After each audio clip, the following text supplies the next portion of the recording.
안녕하십니까. 오늘은 좌파적인 속성 그리고 선거 시스템 이 두 가지를 좀 연관시켜서 말씀을 드려보겠습니다. 선거 시스템을 장악을 해서 선거 조작을 하고 민의를 왜곡하고 이런 것들은 좌우의 구분이 없다고 생각을 할 수도 있습니다. 역사적인 그 선례를 보면 좌파 정권이든 우파 정권이든 전 세계 여러 곳에서 관여한 적이 있고 또 그런 역사가 있습니다. 그런데 우리가 조금 더 생각을 해봐야 될 문제는요, 좌파가 선거 시스템을 장악했을 때 결국은 선거 제도는 없어졌습니다.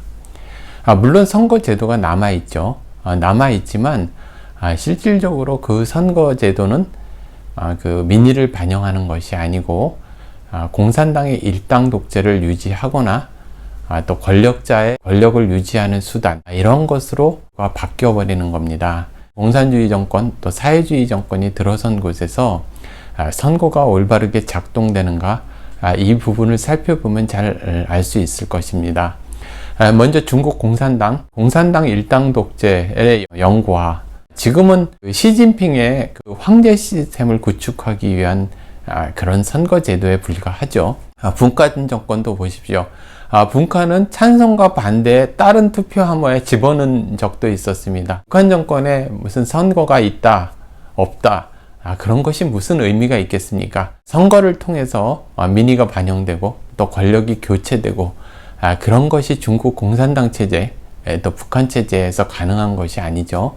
그렇다면 이러한 부분들이 권력의 속성의 문제도 있고 그 사회에 또 뭐 민도라든지 또 민주주의가 얼만큼 정착되어 있는지 또 그리고 자유민주주의 투쟁의 그 역사가 얼마나 긴지 뭐 이런 것과도 관계가 돼 있지만은요, 제가 오늘 말씀을 드리고 싶은 것은 그 좌파의 속성 이 부분이 선거 시스템을 장악하고 나면 그 이유는 선거제도가 무력화되고 그냥 권력의 도구 그리고 요식행위로 바뀔 수밖에 없는 좌파적인 속성이 있기 때문입니다. 제가 좌파적인 속성을 좀 말씀을 드려보겠습니다. 우리가 좌우로 나눌 때 순수한 의미에서 좌파는 분배, 평등 이러한 것을 중시하고 우파는 자유, 개인의 기본권, 개인의 권리 이러한 부분들을 중시 여긴다. 그런 것을 정책화한다. 이런 부분들은 자유민주주의 체제 안에서 작동될 때 그리고 자유민주주의 체제를 유지하고 그것을 합의정신으로 해나가는 사회에서만 가능한 일이고요. 보통 좌파적 속성을 가지고 있는 사람들은 이제 공산주의 혁명이나 사회주의 혁명을 꿈꾸고 그랬을 때 수단과 목적 이 구분이 없습니다. 우리들이 보통 생각하는 것은 어떻습니까?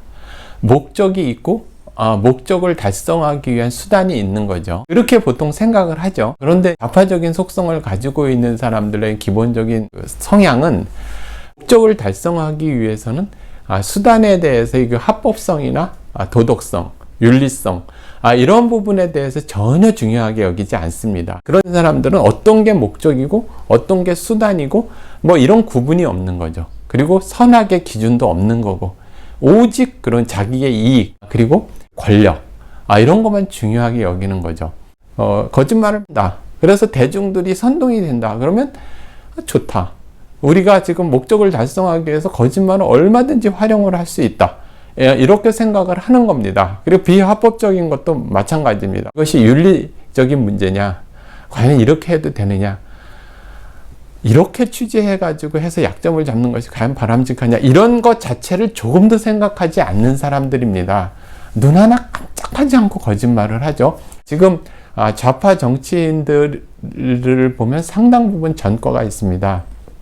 그런데 그 전과라는 게 국민들이 생각하는 것 같이 과거에 뭐 집시법이라든지 뭐 민주화 투쟁 과정에서 이루어졌던 그런 것이 아닙니다. 그런 것은 다 사면복권 됐기 때문에 그들은 뭐 사기라든지 뭐 검사 사칭이라든지 뭐 이런 것들, 그 뇌물이라든지 전부 그런 것입니다. 뭐 성추행이라든지 대부분의 그러니까 그런 것들입니다. 그런데 그 부분에 대해서 조금도 부끄러워 생각하지 않습니다. 좌파적 속성을 가진 사람들은 거짓말을 대중들이 믿으면 그것이 좋은 것이고 우리가 권력을 획득하면 그것이 좋은 것이다. 통일전선 전술에 있어서도 그런 것이 있는데요. 전염병을 만약에 퍼뜨린다. 그럼 이 전염병을 과연 퍼뜨려서 군인도 아닌 이런 사람들을 죽여도 되는가? 그런 문제에 대해서 윤리적이거나 양심의 가책을 전혀 느끼지 않습니다. 그냥 죽여도 되고 당연히 죽이는 거고 이렇게 생각을 하는 겁니다.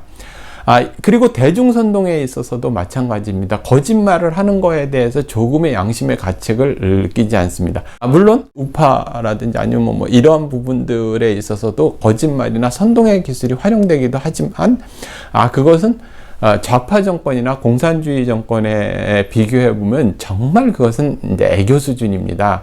예를 들어서 이런 겁니다. 중국이 지배하고 있는 지금 위구르 사람들, 그 사람들의 장기 적출 문제가 굉장히 심하거든요. 그리고 티베트 사람들에 대한 학살, 강간 이러한 부분들이 어마어마하게 이루어지고 있군요. 그래서 그런 것을 국제기구에서 문제를 제기하면 눈 하나 깜짝 안 하고 그들은 오히려 중국 지배를 너무나 환영하며 그들은 중국의 일부라 생각한다. 우리 사회에는 장기 적출이나 그런 그 학살, 그런 강간 이런 일들은 전혀 존재하지 않는다. 바로 그 앞에서 그 장기 적출 그 사례들 이러한 부분들 증거를 제시하고 증언자가 나와도 눈 하나 깜짝 안 하고 유엔이나 이런 데서 거짓말을 합니다. 그리고 오히려 역공을 합니다. 이러한 것은 공작이다 이러면서.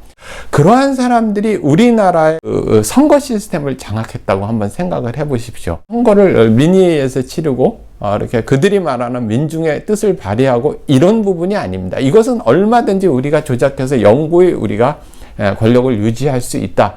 이 부분에 대해서 조금도 양심의 가책이 없는 겁니다. 법조계, 선관위, 정치인, 언론계 이러한 부분들의 그 카르텔이 연결이 돼 가지고 이렇게 선거 시스템이 상당히 비정상적으로 이렇게 존재해 온 건 사실입니다.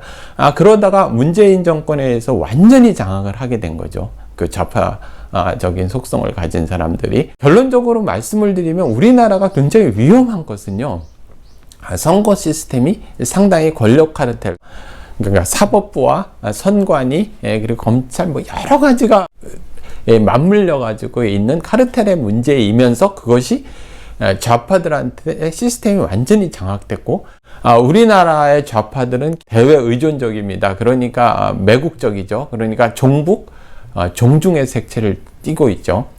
그랬을 때 이제 외세가 얼마든지 컨트롤 가능한, 그러니까 평양의 지시를 따르고 또 하나는 북경의 지시를 따라서 결과적인 정치 지도자가 결정이 되는.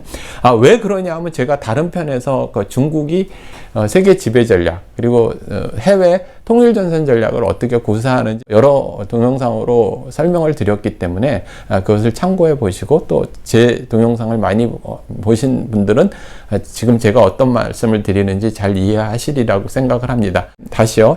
좌파가 선거 시스템을 장악했을 때 그 부분은 다시 되돌릴 수 없는 정권 교체나 이런 것이 아니라 체제가 변화가 되는 것이고, 우리나라 같은 경우는 굉장히 매국적인 종북, 종중 좌파가 선거 시스템을 장악하고 있기 때문에 결과적으로는 중국 공산당 그리고 북한 의사대로 국가의 미래가 결정이 되는 그런 단계입니다.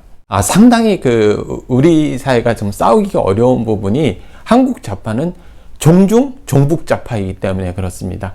김일성부터가 소련의 꼭두각시 정권이었고, 그 이후 또 시간이 지나고 난 다음에는 거의 중국의 속방으로 이렇게 정권을 유지해 왔고, 지금 생무기 개발, 운영, 사용 권한 이러한 부분에 거의 중국 통제하에 있고, 지금 생존권까지도 중국 통제하에 있고, 대한민국까지 침투돼서 이렇게 좌파, 그 다음에 선거 시스템, 그리고 중국 공산당, 이 부분을 정확하게 이해하고 있어야 합니다.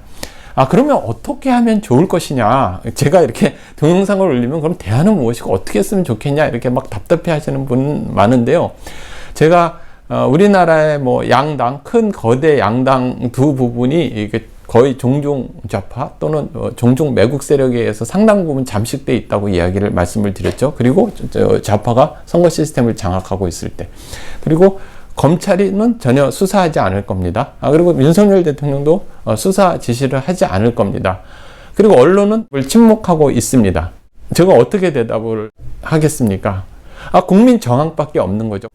모든 거를 다 걸고 저항을 하는 것이 유일한 방법입니다. 지금 이 지경이 왔는데도 온 국민이 나를 목숨을 걸고 싸우지 않지 않습니까? 그랬을 때 대안을 자꾸 저한테 물어보면 저도 상당히 가슴이 아픕니다. 현실적으로 말씀을 드리는 겁니다. 지금 현재 있는 국면들이 이렇게 어렵다는 것, 이런 거를 잘 알아주셨으면 좋겠습니다. 제가 좀 이 부분에 대해서 상당히 고민도 많이 하고요.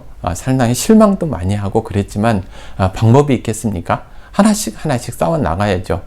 또 그리고 깨어야지 그 일반 국민들이 좌파 정권에 속아서 또 좌파 속성을 가진 사람들한테 속아서 우민화되고 폭민화되는 것도 막아야 돼서 교육운동도 해야 되고, 중국 공산당에 대해서도 알려야 되고, 선거 조작 이 문제에서도 본질을 알게 해야 하고, 이러한 부분들을 그래서 제가 세 가지를 동시에 할 수밖에 없고, 이 부분에 매진할 수밖에 없습니다. 이번 선거에서 만약에 잘못되거나 또 더 최악으로 간다면 저도 이런 일을 계속할 수 있으리라는 생각을 하지 않습니다.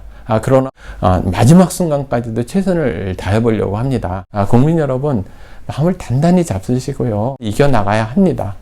결국 모든 역사에는 굴곡이 있고 고비가 있지만 그 부분에서 용기를 가져야 합니다.